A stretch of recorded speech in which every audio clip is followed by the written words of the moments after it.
مش شرط اي حاجة تبقي عايزة تجدديها في البيت تجيبي صنايعي مخصوص ليها، والله انتي تقدري بنفسك تعملي كل حاجة. وانا بحب الموضوع ده في نقطة ان هو بينجز معانا في الوقت. اي حاجة بنحتاج فيها صنايعي بتاخد معانا وقت دايما. فانا النهاردة زي ما انتوا شايفين كده هجدد شوية حاجات في الغرفة بتاعة النوم بتاعتي، وهعملها كلها بايدي وكلها هصورها معاكم. اول حاجة انا محتاجة ان انا اشيل البراويز دي، فانا هشيلها. وانا علشان اشيلها هنعمل حاجات كده مع بعض.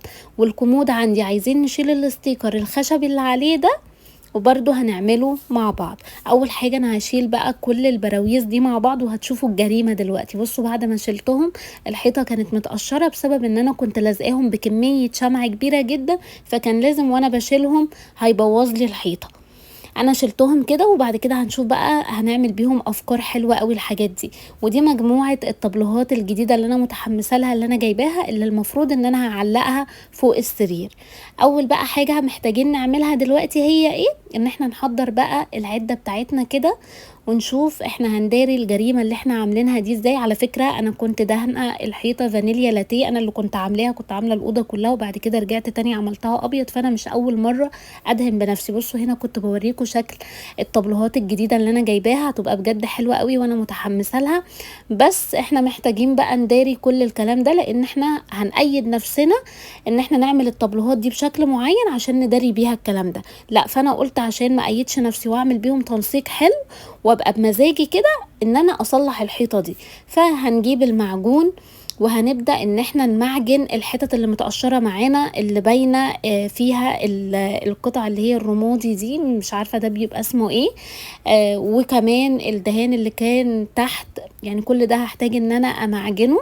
همعجن وهسيبها تنشف، وعلى ما تنشف هنبدأ بقى نشيل الجريمة اللي على الكومود بقى. كمان هشيل بقى الاستيكر ده. وعايزة اقول لكم يعني اوحش حاجة ممكن تعمليها في حياتك انك تلزقي الاستيكر على الخشب.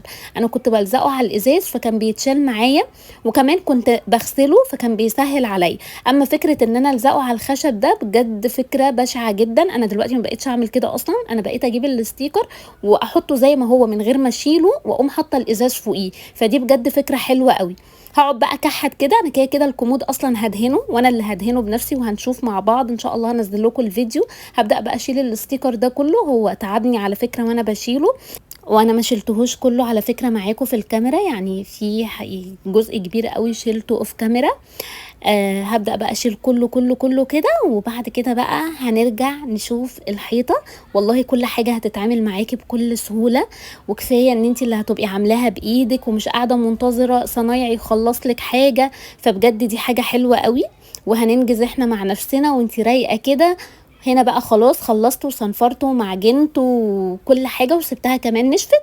هبدأ بقى اديها وش البطانة. هنا كان نشف معايا، وهرجع بعد كده بقى اديها الطبقة الاساسية. بس انا لما رجعت اديت لها الطبقة الاساسية لقيت ان الفانيليا لاتيه كان لسه باين معايا، فرجعت اديت طبقة تالتة. يعني هي الحيطة خدت معايا 3 طبقات بس. وهنا كده يعتبر كانت جاهزة معايا. هسيبها بقى تنشف، رجعت جديدة تاني. وبكده بقى هقدر ان انا ابدأ اعمل تنسيق بالطبلوهات، وانا مش متأيدة ان الحيطة متكحتة وعايزة اداري المكان ده. انتظروا بقى الفيديو بتاع بكرة، هنعمل تنسيق حلو وهتشوفوا